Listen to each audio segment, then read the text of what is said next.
La gentil invitación que se me hiciera para departir con ustedes por un momento sobre temas tan trascendentales como es la historia petrolera en nuestro país, el papel de los monopolios en la vida nacional y materias concomitantes.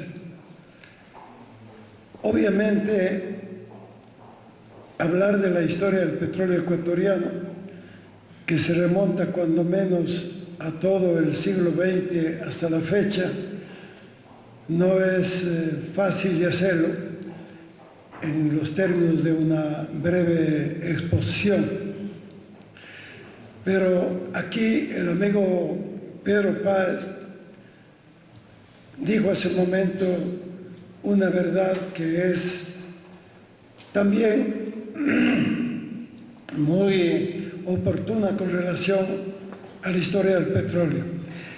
Dijo él que los monopolios extranjeros, las multinacionales, estuvieron siempre en el corazón del atraso de nuestro país. Me llevo la frase porque la encuentro absolutamente justificable. Y no voy sino a mencionar brevemente uno de los aspectos de ese atraso que proviene justamente del papel de los monopolios y las multinacionales petroleras.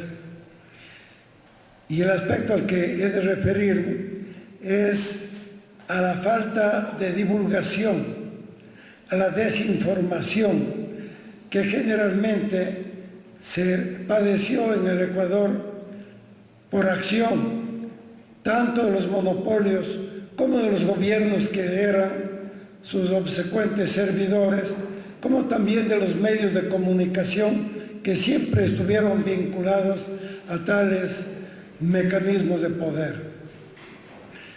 Solamente unos ejemplos que nos permitan confirmar esta realidad.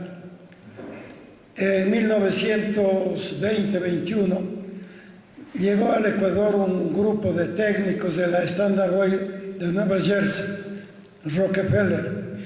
La finalidad era de hacer prospecciones y investigaciones petroleras en nuestra Amazonía. Dos de ellos distinguidos investigadores norteamericanos, Joseph Sinclair y Theron Wasson. Y el que los dirigía, un técnico colombiano retirado del ejército, Cicerón Castillo, quien se vanagloriaba de haber descubierto el petróleo ecuatoriano sin haber ido nunca, como no fue en realidad, a la Amazonía ecuatoriana, aplicando leyes que él las atribuía a su propia invención o descubrimiento, como la llamada ley orogénica.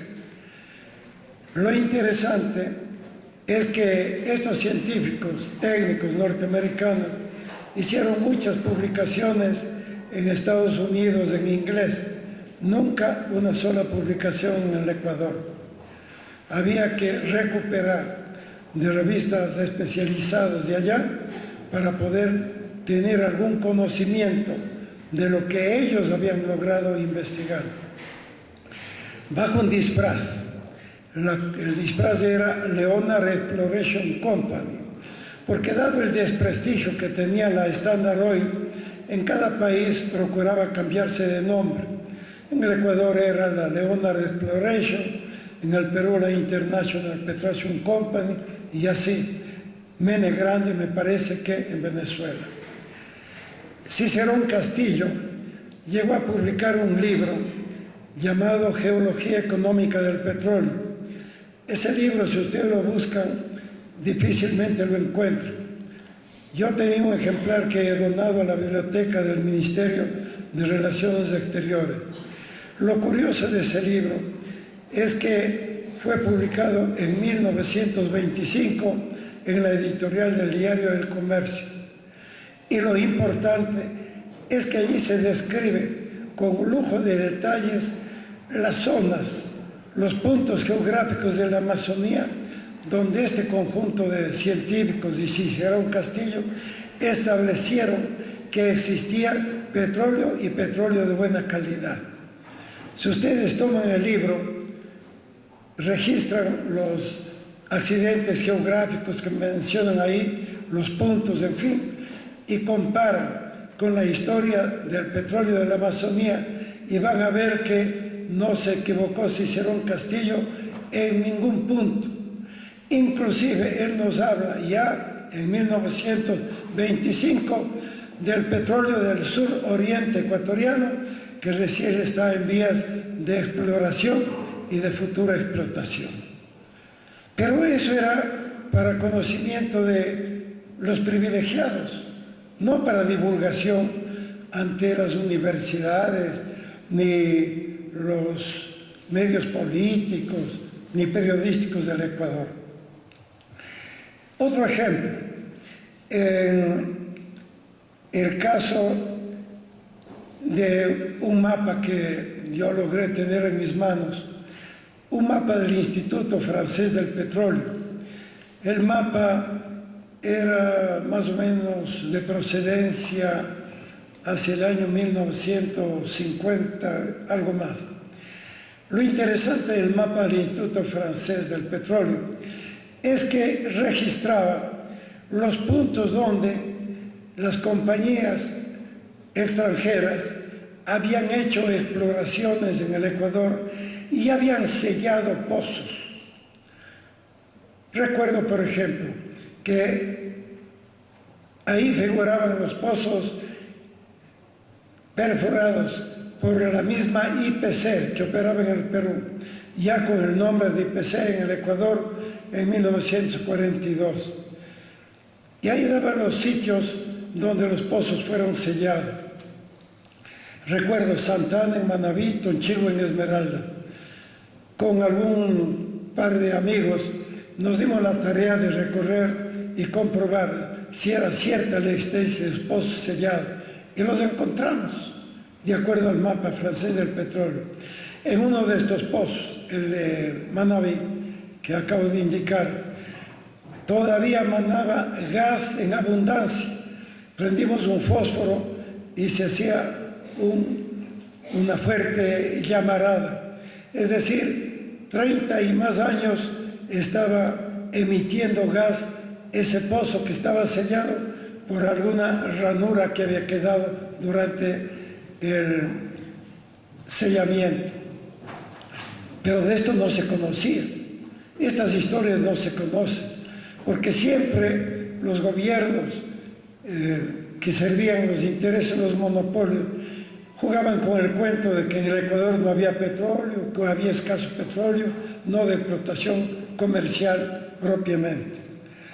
No olvidemos, es importante recordarlo, que en febrero de 1948, luego de que la Shell había anunciado repetidamente que iba a explotar el petróleo de la Amazonía, un buen día dijo que no había petróleo y el presidente Galo Plaza le expuso al Ecuador que lamentablemente no se había descubierto petróleo en el oriente ecuatoriano.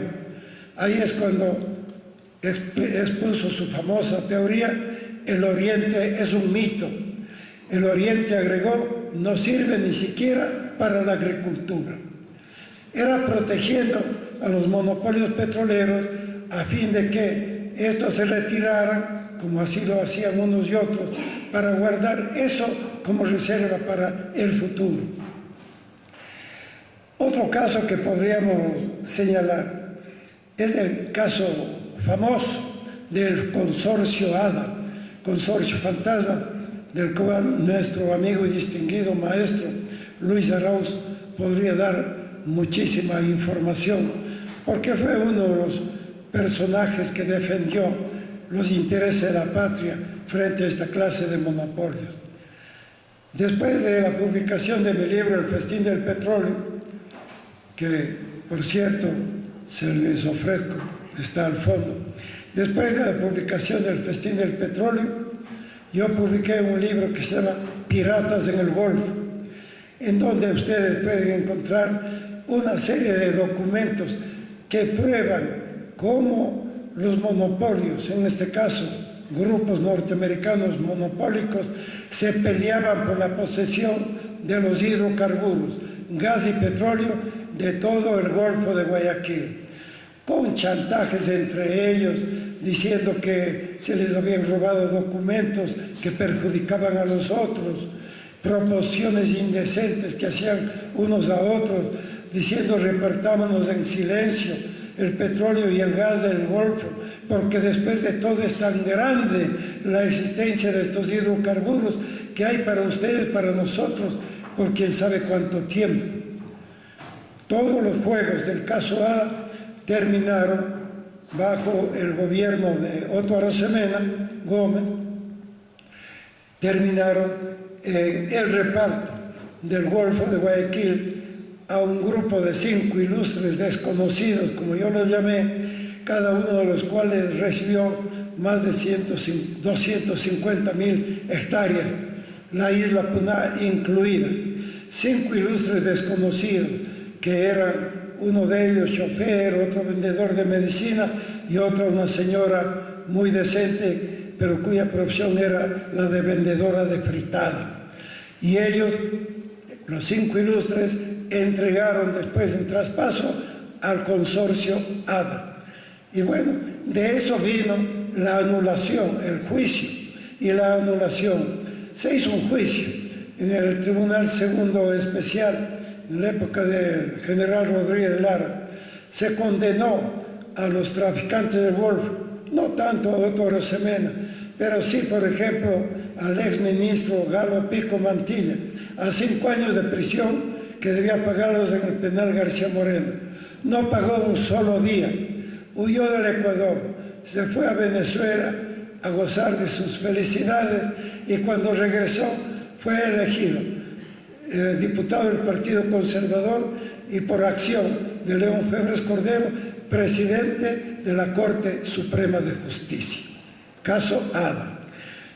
Después vino el gobierno del arquitecto Sixto Durán Ballén e hizo una contratación con otro monopolio norteamericano, Energy Development Corporation, para entregarle el Campo Amistad. El Campo Amistad que ya había sido explorado por el consorcio ADA.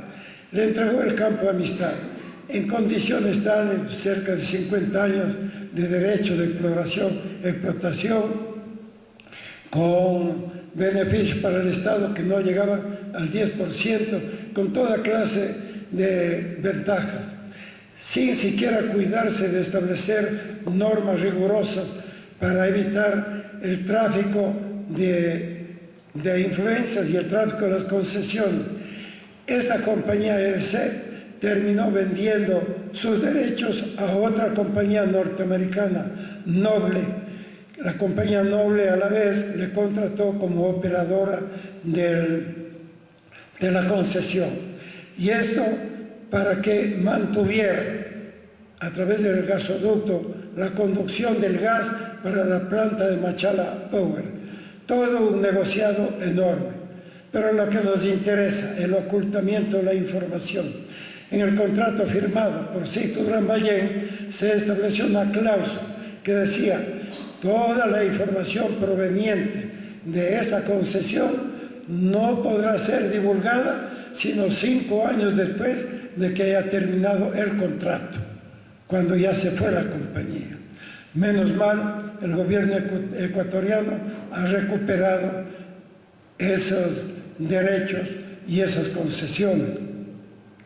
Y un último ejemplo, nada más que cosas puntuales que estoy poniendo sobre el tapete para justificar aquello que digo yo, que entre las causas del atraso entre las causas del atraso de nuestro país, motivada por los monopolios, estaba la desinformación, el ocultamiento de la información en materia petrolera y en cualquier otra materia. Pero hay un caso ya risible, pero que hay que felicitar la inteligencia de los ingleses. La compañía Anglo, además de la explotación tradicional que todos conocemos en la península de Santa Elena, hizo exploraciones y perforaciones numerosísimas en toda la península. Y los descubrimientos los ponía de tal manera que los nombres geográficos no eran los reales. Y a los pozos, ahí estaba el ingenio británico, a cada uno de los pozos le ponían el nombre de un personaje de Shakespeare. De manera que el uno era el pozo Hamlet, el pozo Ofelia, el pozo Rey Lear, con lo cual hacían gloria a su propia literatura y nos ocultaban las verdades a los ecuatorianos. Esto creo que es parte fundamental de la historia del petróleo ecuatoriano, la desinformación, el ocultamiento de las verdades, de los descubrimientos para mantener el dominio de esas multinacionales sobre nuestra patria. Muchas gracias.